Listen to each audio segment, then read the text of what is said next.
I'm having a minor issue with the Model X, but honestly, I'm not really sure what's wrong. For some reason, whenever I turn the steering wheel, this wheel area makes a really weird screech.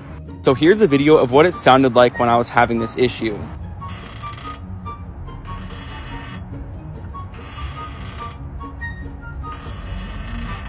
But the weird thing is that it doesn't do it all the time. Like, this is a few days later and it's not squeaking anymore.